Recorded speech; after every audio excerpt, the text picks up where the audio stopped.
Amanda is cooked, finito, fried. Amanda the Adventurer 3 wants you to believe that we're going to save her.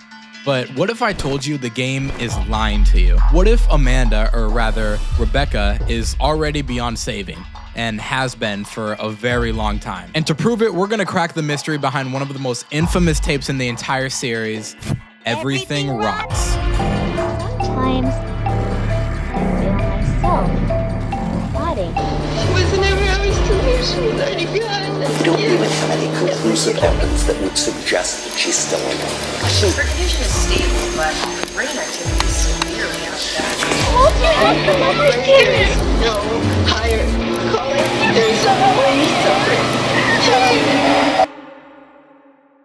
All right, before we get started, you guys probably noticed your boy is in a new room. I finally got a new place. Let me give you all the tour real quick. Hold up. We do not care. All right, this is Casa de Marzilla. Over here, I got this display case of a bunch of stuff from the Spider-Verse films because that is my favorite movie of all time. Fun fact. Like, what's up, danger? And I know you see this Wizards of Waverly Place vinyl. It's the biggest piece of dog shit. Don't look at me like that. It's peak.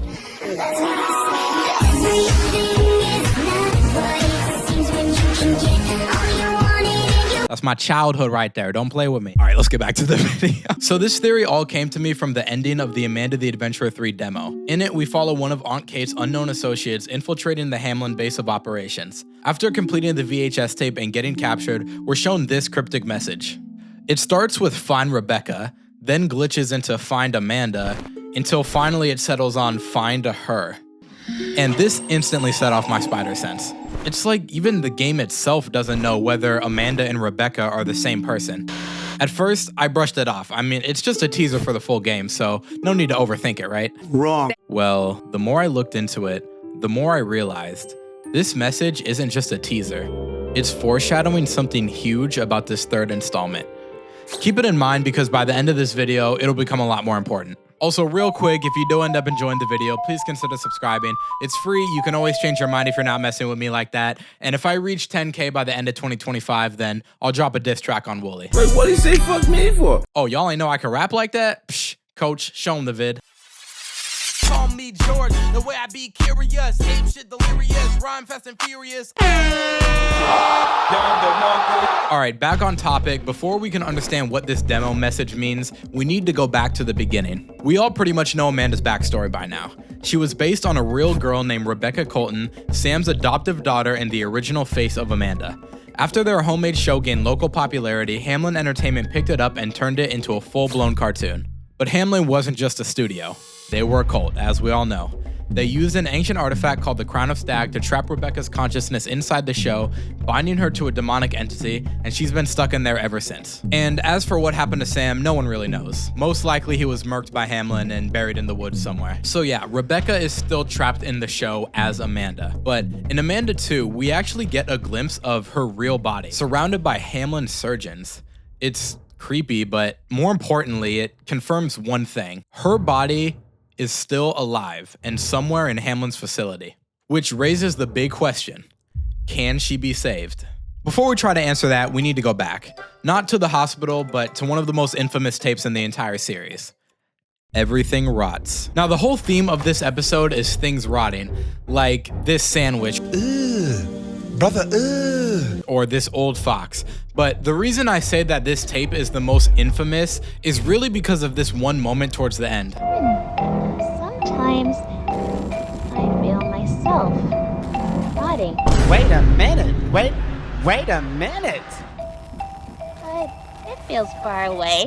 First of all, you're not gonna speed past that like you didn't just say what you just said. Amanda says she can feel herself rotting. What do you mean by that? At the time, no one really knew what to make of that line, and honestly, even now it's still up for debate.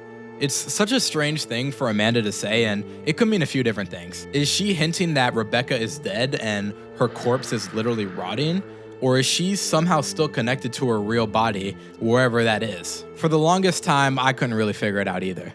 Well, that was until I reread the Amanda the Adventurer 3 Steam page, and that's when it finally clicked. The page briefly recaps the first game, but then ends with this line. With the help of a masked woman, Riley barely escaped the library with her life and now must explore the abandoned Hamlin facilities. Key word, abandoned. But that doesn't line up, right?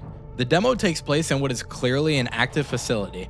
Guards are everywhere, security systems are online, and Hamlin is still very much operational. Well, remember, this demo takes place 10 years in the past. The actual Amanda 3 game takes place in the present 10 years later. So by the time Riley reaches the facility through Aunt Kate's secret bunker, it makes sense that the place could be completely abandoned.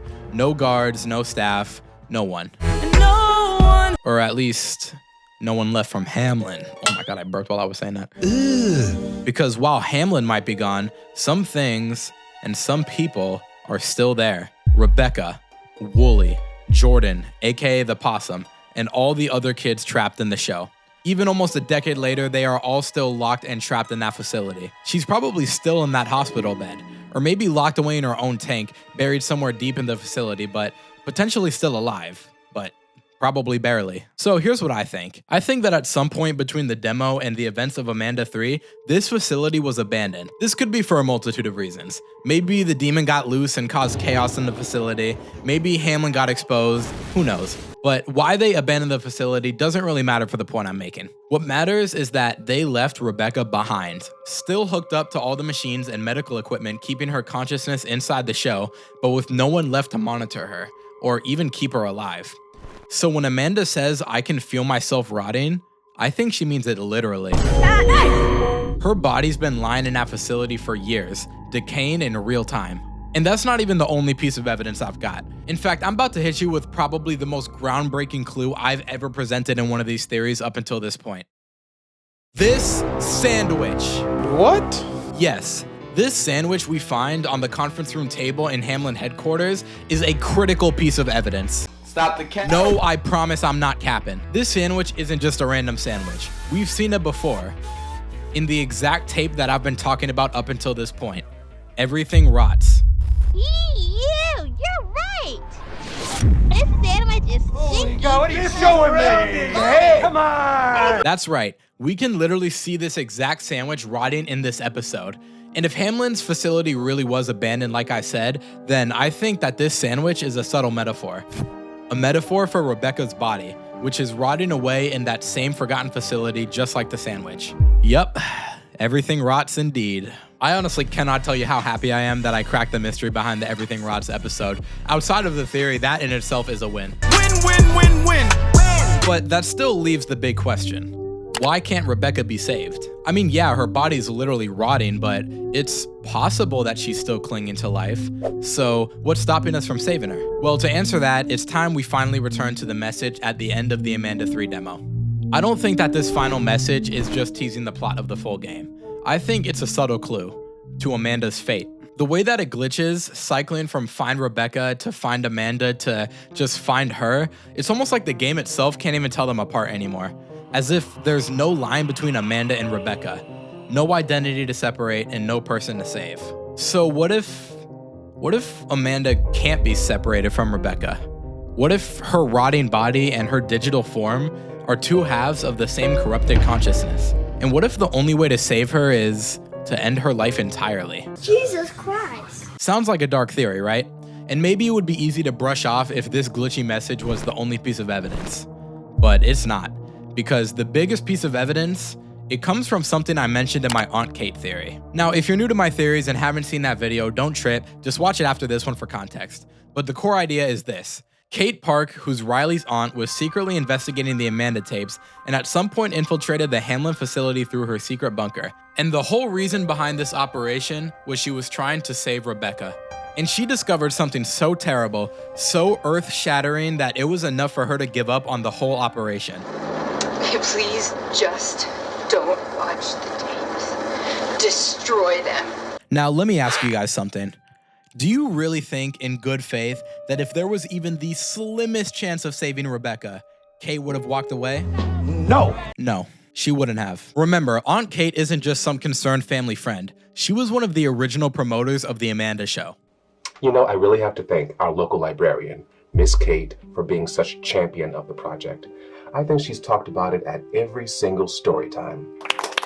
Hey, you all may know a friend of Mr. Colton's. You can watch her on her very own hometown hit show on Ken Stale's public access channel. Do you know what show that is? Amanda the Adventurer! That's right, my friends. She helped turn it into a cartoon. She helped make Hamlin's twisted plan possible. Like it or not, she's partially responsible for what happened to Rebecca. And that guilt, it's the reason she's so desperate to fix it, to make it right. So the only reason she would have stopped and the only reason she would have walked away is if she discovered the truth. Amanda can't be saved. That's the terrible thing that Aunt Kay discovered. It's not some monster or some secret tape, just the cold, hard truth. She's too late. So here's my big prediction for the video. Amanda the Adventurer 3's ending is gonna hinge on a choice. Either we end Amanda's suffering by unplugging her life support and removing her from the show, and in doing so, kill her, or we leave her alive, still trapped, still alone, and still suffering. I'd be willing to bet that Aunt Kay was faced with that same decision, and she couldn't go through with it. Yeah, it's about to get real dark real fast. So yeah, Amanda's cooked. It's not really a matter of saving her, it's a matter of letting her go. Or letting her rot. The craziest part of this whole thing is where Wooly fits into all of this. Because Wooly's still in the show, which means he might be stuck in the exact same predicament as Amanda. He's a Hamlin employee who's trapped in the show with no way out, which is why as the episodes go on, Wooly shows signs of wanting out. I can't handle this anymore. Holy shit. But hey, that's just what I think. I can genuinely say out of all of the theories I've made, this one is the most believable in my opinion, right next to the Wooly theory. You really can't argue with the fine print on this one. The evidence is absolutely there. This is also probably one of my favorite theories since we finally cracked that Everything Rots episode, But that is going to wrap up this Amanda theory. If you guys enjoyed and want more, you already know what time it is. Show your boy some love in that likes and comment section. And with all that being said, as always, it's your boy Marzilla, signing out.